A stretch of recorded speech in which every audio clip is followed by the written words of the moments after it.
All right, today we're stepping into the Crimson Library, a place that, in a way, exists within all of us. This isn't just some story about shadows and secrets. Think of it as a map of the mind and a battleground for the most fundamental forces that shape who we are. Let's dive in. So, our story opens in this very shadowy library. On one side, we've got the Red Spectre. That's all of our restless potential, the drive to become. And on the other, there's the Daemon of Truth, this deeply cynical and destructive force.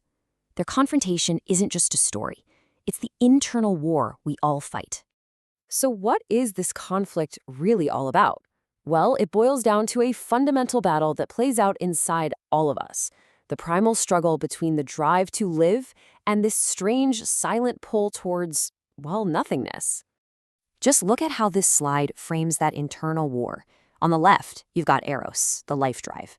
That's the force that builds, that creates, that pushes for survival. It's like a vibrant city of potential. But then on the right, there's Thanatos, the death drive. And this quiet, constant pull towards dissolution, the desire to return to a silent, inanimate state. Now get this, from the perspective of Thanatos, our structured world, our cities, our ambitions, they aren't achievements at all. They're seen as a crime scene of stagnant souls. It's a pretty chilling idea, right?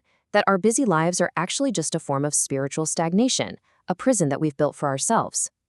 So how does this death drive actually operate? The key is to look closer at the Demon of Truth. He's not just some simple villain. He plays two very distinct and very punishing roles in our psychological drama. Okay, first, the Daemon is basically the voice of the Ide's darkest impulse, our most primal, instinctual self. The Ide craves immediate release from all tension, and the Daemon offers this through what he calls the logic of zero.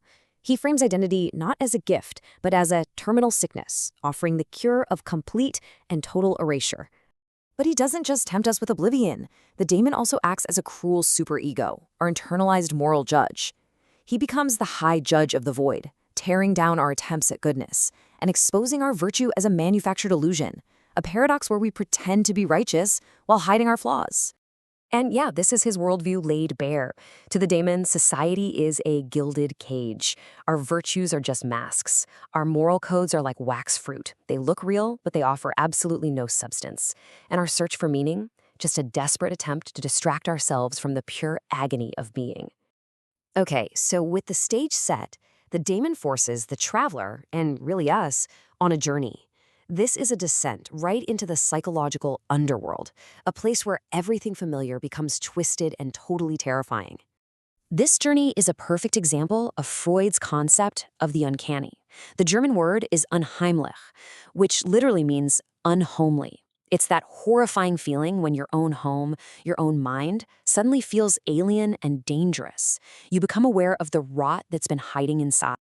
As we go deeper, the symbols become incredibly powerful. The ebony clock tower is always there, a constant reminder of mortality. It represents the relentless pressure of time, ticking away, pushing us towards not just physical death, but psychic decay. It's the Daemon's favorite tool for stripping away all our defenses. The landscape itself is a reflection of the mind. The traveler walks through an uncanny valley filled with stone trees. So what are these? Well, there are petrified memories, our past traumas, frozen in time like these awful monuments to our own pain and failure. And this whole nightmarish journey has a very specific purpose, the systematic dismantling of the ego.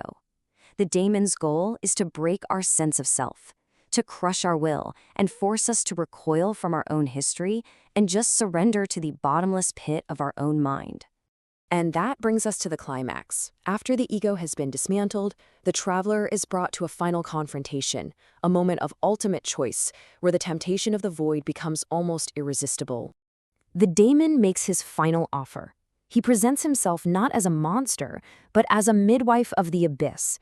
He promises to deliver the traveler's soul from the pain of existence into the profound, silent peace of non-being. It's the ultimate sales pitch for Thanatos. So here's how the final test works. First, the traveler has to confront the hourglass.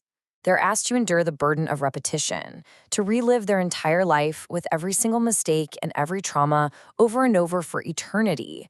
The Daemon wagers that this weight will be too much, that the traveler will inevitably break, and finally surrender, begging for the grace of the abyss. So, this is the central question of the entire parable. Is the traveler going to give in? After everything has been stripped away, will that small, flickering flame of the self finally be snuffed out by the immense gravitational pull of nothingness? But right here, in this moment of absolute despair, something incredible happens. A Gothic reversal. Instead of surrendering, the traveler chooses a defiant act of self-creation. This is the daemon's worldview, captured in a single number: 0. The logic of 0. It's the promise of a clean, silent, perfect void, an end to all struggle, absolute nothingness. And this is the traveler's answer, the logic of 1. It's not 0. It's a single, powerful, illuminated 1. It represents the sovereign self, the individual who chooses to exist, to stand alone, to become. In this powerful moment, the traveler looks at the burden of repetition, at all the pain and trauma, and doesn't run from it. Instead, they turn the hourglass and say, yes. They choose to own their history, flaws and all, rather than be erased by it. This one act of acceptance creates a kind of psychological alchemy. The destructive energy the daemon used to dismantle the ego, the fire of dismantlement, is transformed. It becomes the fire of becoming, the very fuel for growth and self-ownership. So here we see the two possible endings laid bare. On one hand, the goal of Thanatos, the quiet, velvet gloom of the grave. On the other, the victory of Eros, the crisp, challenging air of mountain frost, the state of self-ownership. The traveler chose the mountain. And so we end by turning the parable's question to you. The story suggests that the worst parts of our history, what it calls our original catastrophe, don't have to destroy us. They can be transformed into fuel. So the question is, if you could do that, who would you choose to become?